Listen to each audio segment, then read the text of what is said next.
Manifesto है, ये Congress party का नहीं है, ये आपका है। आपकी आवाज, आपकी मन की बात हमने यहां स्टेज पे लिख दी है। इसके बारे में मैं आपको बताऊंगा, मगर इससे पहले देश की हालात के बारे में थोड़ा सा कहना चाहता हूं। पिछले 10 सालों में नरेंद्र मोदी जी ने चुने हुए अरबपतियों के लिए सरकार चलाई। नाम आप जानते हो, सबसे बड़ा नाम अदानी जी। अदानी का नाम है। घर जाएंगे तो गूगल पे उनकी शेयर प्राइस जो है उसको देख लेना। जिस दिन नरेंद्र मोदी की सरकार आती है, उस दिन के बाद अदानी की शेयर प्राइस बढ़ती जाती है, बढ़ती जाती है, बढ़ती जाती है। और पूरा देश जानता है कि इसको नरेंद्र मोदी की सरकार कहा जाता है, मगर सचमुच में यह अदानी की सरकार है। एक अरबपति की सरकार है और सब कुछ अदानी के लिए किया जाता है। महाराष्ट्र में आपका एयरपोर्ट, मुंबई का एयरपोर्ट था, किसी और के हाथ में था। उस पर सीबीआई इंक्वायरी होती है, दबाव लगाया जाता है, धमकाया जाता है, और जादू से कुछ ही दिन बाद वो एयरपोर्ट अदानी जी के हवाले कर देता है। सब इंक्वायरी बंद हो जाती है, सीबीआई शांत हो जाती है। अदानी जी महाराष्ट्र का सबसे बड़ा एयरपोर्ट चलाते हैं। और ये सिर्फ एयरपोर्ट के साथ नहीं हुआ है, ये पोर्ट्स के साथ हुआ है।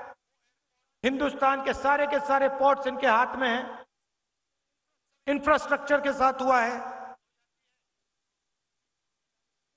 पुल बनते हैं, सड़कें बनती हैं,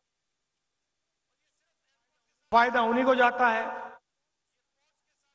खदान उनकी, कोयला उनका, सोलर पावर उनका, विंड पावर उनका, बिजली उनकी, सारा का सारा अदानी जी के लिए। और 5-10 और होंगे। इससे हुआ क्या कि आज हिंदुस्तान में 22 ऐसे लोग हैं, 22, सिर्फ 22, जिनके पास उतना ही धन है जितना हिंदुस्तान के 70 करोड़ लोगों के पास। मतलब देखिए, 22 लोग, पहली लाइन में 22 लोग बैठे हैं। आप सोचिए, इतने लोगों के पास उतना ही धन है जितना हिंदुस्तान के 50% आबादी के हाथ में है। और 24 घंटा नरेंद्र मोदी जी कभी धर्म की बात करेंगे, कभी गरीबों की बात करेंगे, कभी हिंदू मुस्लिम कहेंगे, एक जात को दूसरी जात से लड़ाएंगे। और लक्ष्य एक ही है कि आपका जो धन है, आपको पता भी नहीं लगता, जो आप जीएसटी में देते हो। आप शर्ट खरीदते हो, टैक्स लग जाता है। पेट्रोल खरीदते हो, टैक्स लग जाता है। जूते खरीदते हो, टूथपेस्ट खरीदते हो, जो भी आप खरीदते हो उसमें टैक्स लग जाता है। और आप उतना ही टैक्स देते हो जितना गौतम अदानी देता है। अगर आपने शर्ट खरीदी, 500 रुपए की शर्ट खरीदी, आप भी 18% दोगे, अदानी भी 18% देगा। और आपकी आमदनी हजारों में, उसकी आमदनी हजारों करोड़ों में, टैक्स एक ही देते हो। 24 घंटा मीडिया प्रधानमंत्री का चेहरा टीवी पे दिखाता है। मैं कन्याकुमारी से कश्मीर चला, 4000 किलोमीटर चला, और रास्ते में हजारों लोगों से मेरी बातचीत हुई, किसानों से, युवाओं से, सबसे मिला मैं पूछता था सबसे जरूरी मुद्दा कौन से हैं, कौन सा है? सब लोग जवाब देते थे बेरोजगारी, बेरोजगारी, महंगाई, किसान को सही दाम नहीं मिलते, गरीबों की इस देश में कोई भागीदारी नहीं, ये मुद्दे थे। और आप 24 घंटा टीवी देखो, ना आपको बेरोजगारी के बारे में बताएंगे, ना आपको महंगाई के बारे में बताएंगे, आपको कोई किसान नहीं दिखेगा, कोई मजदूर नहीं दिखेगा। आपको बॉलीवुड के स्टार दिख जाएंगे आगे पीछे नाचते हुए, आपको क्रिकेटर दिख जाएंगे, आपको नरेंद्र मोदी जी दिख जाएंगे, कभी वो आपको समुद्र के नीचे दिखेंगे पूजा करते हुए। वहां पे मतलब मजाक बना रखा है, पूजा हो रही है, पंडित भी नहीं है, अकेले बैठे समुद्र के नीचे आर्मी वालों के साथ। और फिर एकदम समुद्र से आसमान में जाएंगे, सी प्लेन में, हेलीकॉप्टर में, ऊपर से। कोविड आएगा, लाशों के ढेर पड़े हुए हैं, गंगा में लाखों लाश चल रही हैं, हजारों लाशें चल रही हैं, और प्रधानमंत्री कहते हैं भाइयों और बहनों थाली बजाओ। नहीं, और मीडिया कहता है देखो प्रधानमंत्री ने क्या गजब की बात बोली है, कमाल कर दिया। वहां पे सांस नहीं ली जा रही, लोग दम तोड़ रहे हैं, मर रहे हैं, वेंटिलेटर नहीं है, ऑक्सीजन नहीं है, मीडिया कह रही है देखो कमाल किया मोदी जी ने, थाली बजवा दी हिंदुस्तान से, मरते हुए हिंदुस्तान से थाली बजवा दी। उसके बाद कहते हैं भाइयों और बहनों मोबाइल फोन जलाओ, मोबाइल फोन की लाइट चलाओ, वो चला दी। फिर मीडिया कहता है देखो कमाल की बात की मोदी जी ने, हिंदुस्तान में सेल फोन की लाइटें जला दी, और बाकी दुनिया देख रही है, कह रही है ये क्या हो गया भाई। और कोई प्रधानमंत्री थाली नहीं बजवा रहा था, वो बचा रहे थे लोगों को, जान बचाने में लगे थे। तो मजाक सा बना रखा है, कभी कुछ बोलेंगे, कभी कुछ और बोलेंगे, बस आपका ध्यान भटकाने का काम करते हैं। आप उनका भाषण सुनो, ध्यान से सुनो, उनका काम आपके ध्यान को इधर उधर ले जाने का है। अदानी जी का काम आपका धन आपके जेब में से निकालने का है। नरेंद्र मोदी जी कहते हैं मैं ओबीसी हूं, ठीक है आप ओबीसी हैं, तो ओबीसी के सामने, पिछड़े वर्ग के सामने एक सबसे बड़ा सवाल है, इस देश में पिछड़े वर्ग के कितने लोग हैं? कोई कहता है 50% है, कोई कहता है 55% है, कोई जानता ही नहीं है। मगर मैं आपको एक बात कह सकता हूं, जितनी आपकी आबादी है उतनी आपकी भागीदारी इस देश में है ही नहीं। यह मैं गारंटी कह सकता हूं, जितनी आबादी आदिवासी की है उतनी भागीदारी आपकी नहीं है। जितने इस देश में दलित हैं उनकी भागीदारी नहीं है। मीडिया की लिस्ट निकालो, वो मोदी मीडिया है, मगर देखिए आपको आंकड़े पकड़ने चाहिए, आपको आंकड़े निकालने चाहिए। देखिए यहां बैठे हैं, ये जनता की आवाज कभी नहीं उठाते। मैं इनके सामने बोल रहा हूं, इनकी गलती नहीं है, ये जूनियर लोग हैं, इनको गुलाम बना के रखा हुआ है वहां पे, ये कुछ नहीं कर सकते, इनको ऑर्डर आता है। इन बेचारों को सैलरी लेनी है, बच्चे पालने हैं, इनकी गलती नहीं है, पीछे से ऑर्डर आता है।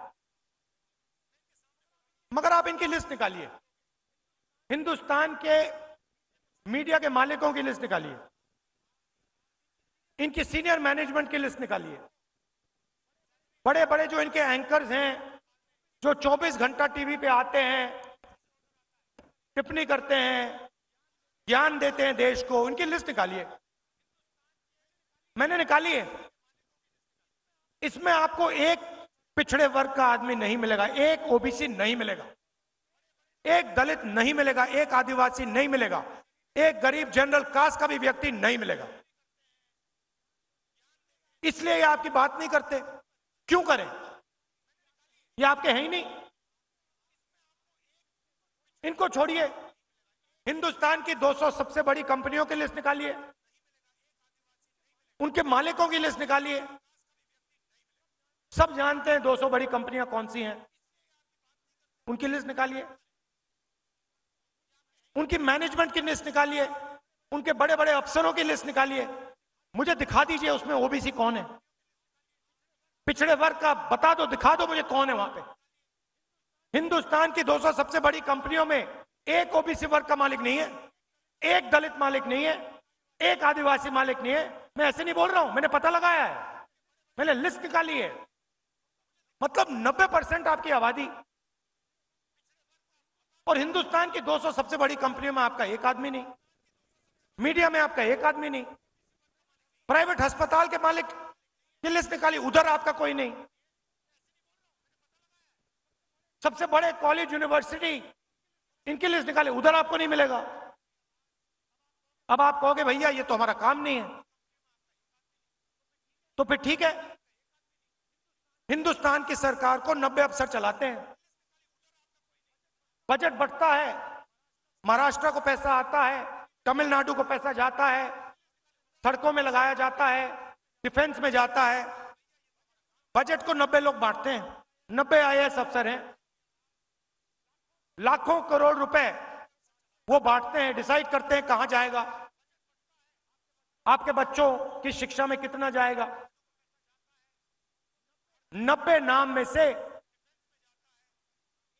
एक नाम दलित है, एक नाम आदिवासी है, 3 नाम ओबीसी है।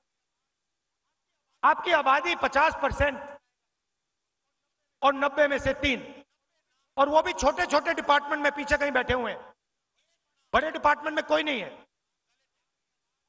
और अगर हिंदुस्तान की सरकार 100 रुपए खर्च करती है तो दलित, ओबीसी, आदिवासी अफसर 6 रुपए 10 पैसे का निर्णय लेते हैं। आपकी आबादी कहां 90%, भागीदारी 100 रुपए में से 6 रुपए 10 पैसे। और फिर प्रधानमंत्री कहते हैं मैं ओबीसी हूं। कैसे ओबीसी हो आप? पिछड़ों का आपने क्या किया? ओबीसी के लिए क्या किया आपने, ये बता दो मुझे। कौन सी योजना आप लाए हिंदुस्तान के किसानों के लिए, वो ओबीसी हैं? गरीबों के लिए कौन सी योजना लाए? जो छोटा व्यापार चलाते हैं उनके लिए कौन सी योजना लाए, मुझे बता दो। एक योजना नहीं लाए आप। आदिवासी अफसर 100 रुपए में से 10 पैसे का निर्णय लेता है, दलित 100 रुपए में से 1 रुपए का निर्णय लेता है, पिछड़े वर्ग ओबीसी 100 रुपए में से 5 रुपए का निर्णय लेते हैं। अब आप कहोगे राहुल गांधी ने बात तो बता दी, मगर सॉल्यूशन क्या है, इसको ठीक कैसे किया जाए? मैं बताता हूं। जाति जनगणना,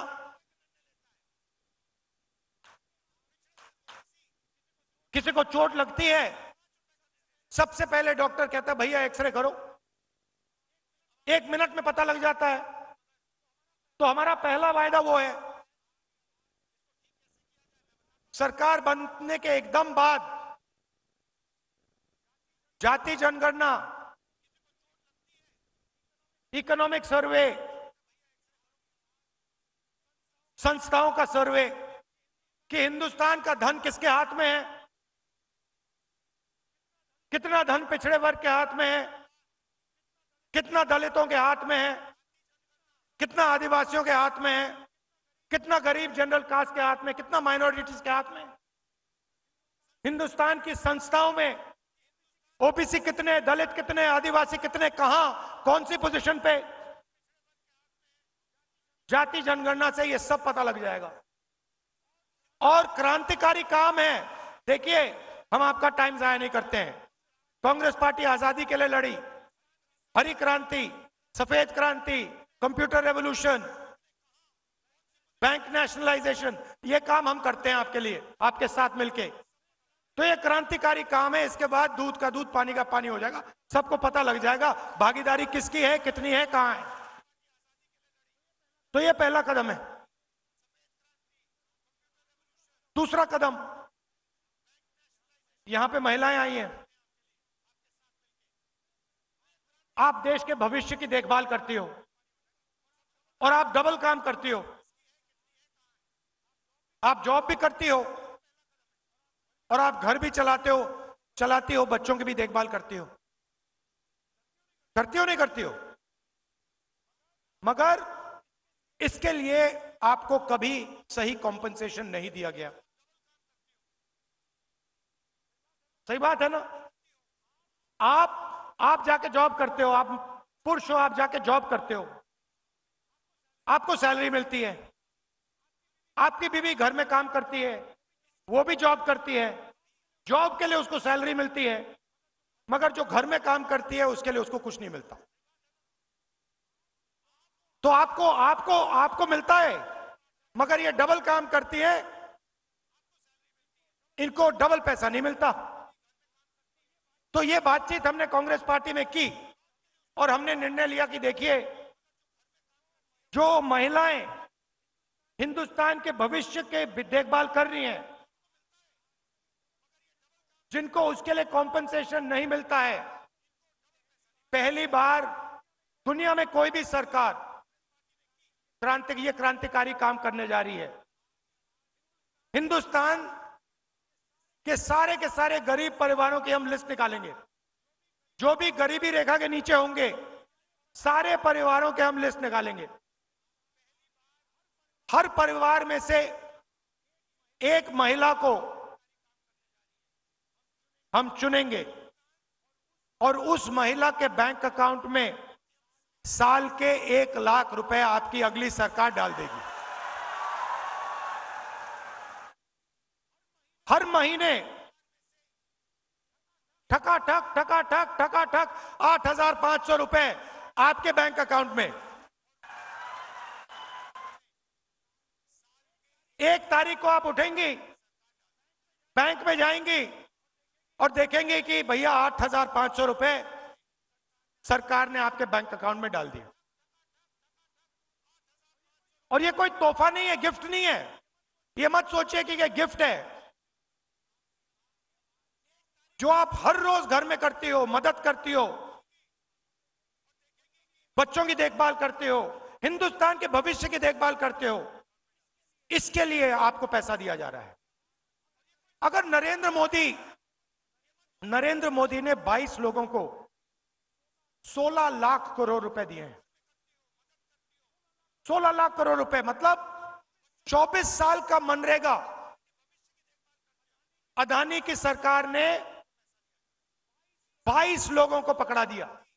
24 साल का मनरेगा। तो हमने डिसाइड किया है, जितना उन्होंने 22 लोगों को दिया है, उतना हम हिंदुस्तान के गरीबों को उठा के दे देंगे। तो हर महीने पहले तारीख को करोड़ों महिलाओं को बैंक अकाउंट में 8,500 रुपए, साल के 1 लाख रुपए कांग्रेस पार्टी की सरकार, इंडिया की सरकार देने जा रही है। अब सबसे बड़ा मुद्दा बेरोजगारी का।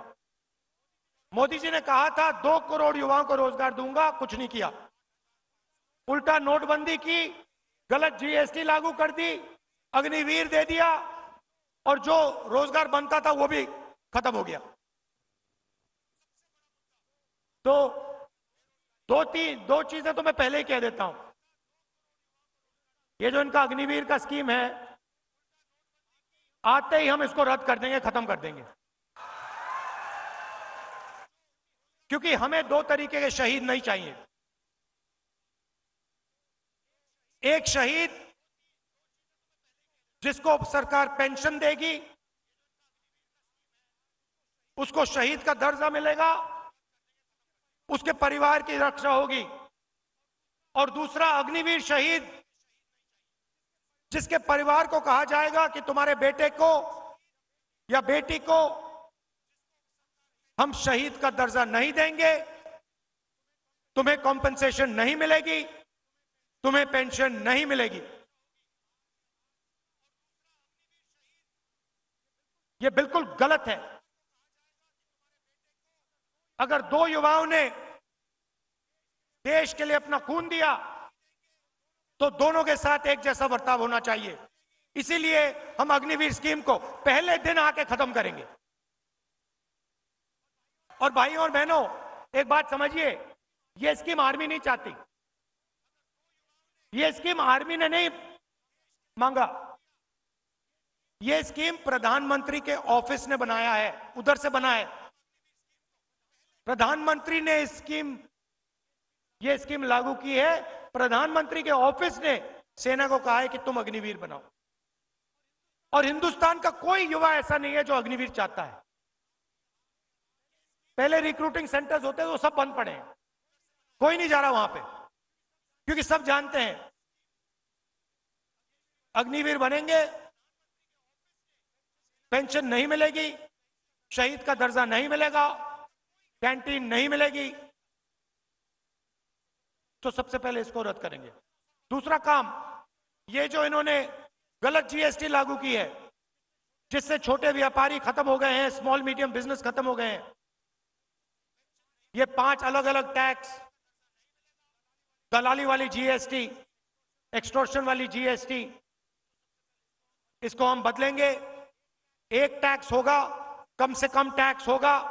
और जो हमारे किसान हैं जो आज टैक्स दे रहे हैं, उनकी बात मैं थोड़ी देर में कर रहा हूं, मगर कम से कम टैक्स होगा और एक टैक्स ब्रैकेट होगा। 30 लाख सरकारी वैकेंसीज हैं। 10 साल में नरेंद्र मोदी जी ने इनको नहीं भरा। 30 लाख वैकेंसी हम भर के आपको पकड़ा देंगे।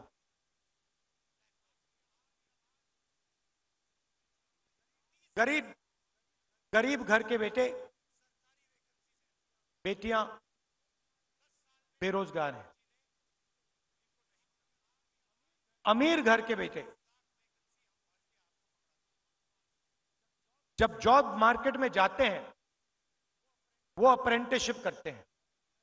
अप्रेंटिसशिप अंग्रेजी शब्द है, मगर इसका मतलब कि उनका 6 महीने का, 1 साल की जॉब लगती है, उनकी ट्रेनिंग होती है। प्राइवेट कंपनी में, पब्लिक सेक्टर में, सरकारी ऑफिस में उनको जॉब लगती है, उनकी ट्रेनिंग होती है, और फिर अगर वो अच्छा काम करते हैं, उनकी जॉब परमानेंट हो जाती है। मगर ये अधिकार और ये मौका हिंदुस्तान के गरीब युवाओं को नहीं मिलता है। हम आपके लिए मनरेगा लाए थे, रोजगार का योजना, रोजगार का अधिकार। अब हम आपके लिए, हिंदुस्तान के युवाओं के लिए अप्रेंटिसशिप का अधिकार ला रहे हैं। इससे क्या होगा? जिसके पास डिप्लोमा है, कॉलेज डिग्री है, यूनिवर्सिटी से पढ़ा है, उन सबको यह अधिकार मिलेगा। प्राइवेट कंपनियों में, पब्लिक सेक्टर यूनिट्स में, सरकारी ऑफिसेज में, इन सबको 1 साल की अप्रेंटिसशिप मिलेगी। 1 साल का उनको 1 लाख रुपया मिलेगा और उनकी ट्रेनिंग होगी। गरीब से गरीब युवा हिंदुस्तान में अप्रेंटिसशिप कर पाएगा, ट्रेनिंग ले पाएगा। 1 साल में 1 लाख रुपए उसके जेब में आएंगे, बैंक अकाउंट में आएंगे, और फिर उसके बाद अगर वो अच्छी तरह काम करेगा तो उसकी नौकरी परमानेंट हो जाएगी। किसी भी सरकार ने, दुनिया में किसी भी सरकार ने ऐसा क्रांतिकारी कदम नहीं उठाया है। ये हम करने जा रहे हैं। यात्रा में यहां से निकला, बहुत सारे युवाओं ने कहा हम पढ़ाई करते हैं, एग्जाम से 1 दिन पहले पेपर लीक हो जाता है, बेईमान लोग फायदा उठा जाते हैं, हम देखते रह जाते हैं। तो हम एक नया कानून लाएंगे, पेपर लीक के खिलाफ कानून, सख्त कार्रवाई होगी, और जो भी पेपर लीक करवाएंगे उनको हम जेल में डाल देंगे। और आजकल जो फैशन बनाया है मोदी जी ने कि प्राइवेट संस्थाएं, प्राइवेट कंपनीज एग्जाम दिलवा रही हैं, इसको हम बंद करेंगे। कोई प्राइवेट कंपनी एग्जाम नहीं दिलवाएगी, सरकार एग्जाम दिलवाएगी, सरकार एग्जाम मार्किंग करेगी, टेस्टिंग करेगी। मैंने किसानों की बात की, पूरे देश में किसान उदास है, डरा हुआ है, और किसान, किसी भी किसान से बात करो 2 चीजें कहता है। एक सवाल कि राहुल जी, अरबपतियों का कर्जा माफ हो जाता है, उनके पास पैसे की कोई कमी नहीं है, मगर हमारा कभी कर्जा माफ नहीं होता, क्यों नहीं? और दूसरा, प्राइवेट कंपनियों को उनके प्रोडक्ट के लिए सही दाम मिलता है, मगर हिंदुस्तान के किसान को सही दाम कभी नहीं मिलता, क्यों? ये 2 सवाल हजारों किसानों ने मुझसे पूछे, यात्रा में पूछे, हर रोज, राहुल जी ये क्यों हो रहा है? तो मैं उन किसानों से कहना चाहता हूं, हमारी सरकार आएगी तो ये नहीं होगा। सबसे पहले जैसे हमने आपका कर्जा माफ किया था, हम फिर से हिंदुस्तान के किसानों का कर्जा माफ करेंगे।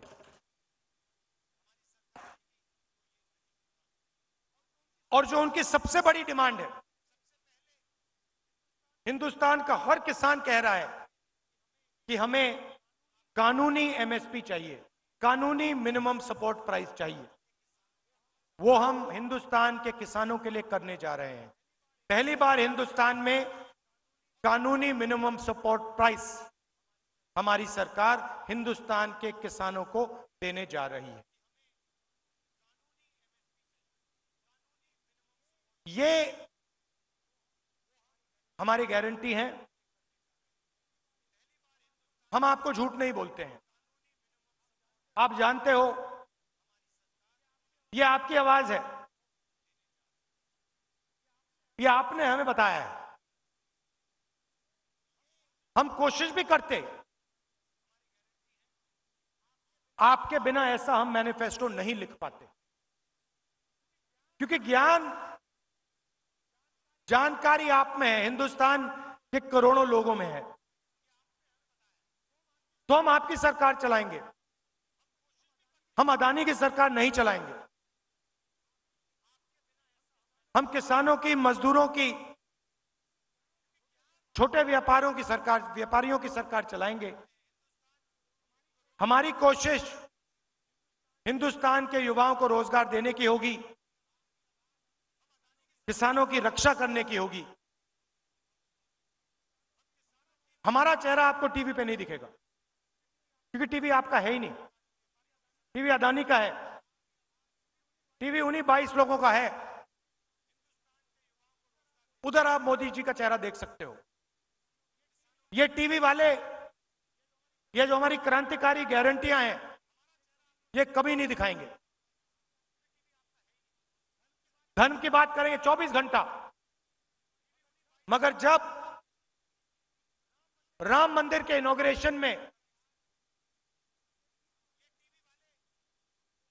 आदिवासी राष्ट्रपति को अंदर नहीं जाने दिया तो मीडिया ने एक शब्द नहीं बोला, एक शब्द नहीं बोला, चुप थे। देश के राष्ट्रपति को, देश की राष्ट्रपति को राम मंदिर के इनॉग्रेशन में नहीं आने दिया। क्यों? क्योंकि वो आदिवासी है। मगर मीडिया ने एक शब्द नहीं बोला, चुप थे बिल्कुल। मैं देख रहा था, वहां पे अदानी बैठे थे, अंबानी बैठे थे, सब बैठे थे, लाइन लगी हुई थी। बॉलीवुड के सारे स्टार बैठे थे, क्रिकेटर बैठे थे, मगर वहां एक पिछड़ा नहीं था, एक दलित नहीं था, एक आदिवासी नहीं था। यह सच्चाई है।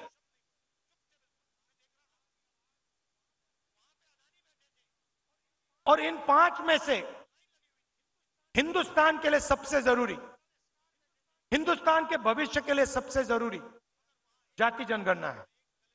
क्योंकि इससे जो आपके साथ धोखा हो रहा है, जो आपको झूठ बोला जा रहा है, वो सबके सामने आ जाएगा। प्रधानमंत्री कहते हैं कि ओबीसी की सरकार है, गरीबों की सरकार है। नहीं, गरीबों की नहीं है, ओबीसी की नहीं है, दलितों की नहीं है, आदिवासियों की नहीं है, गरीब जनरल कास्ट की नहीं है, 22-25 लोगों की है। हमारी सरकार ये 5 काम आपके लिए करके, गारंटी करके मैं यहां कह रहा हूं, ये हम आपके लिए करके दिखा देंगे। आप सब आए, इसके लिए आप सबको दिल से धन्यवाद।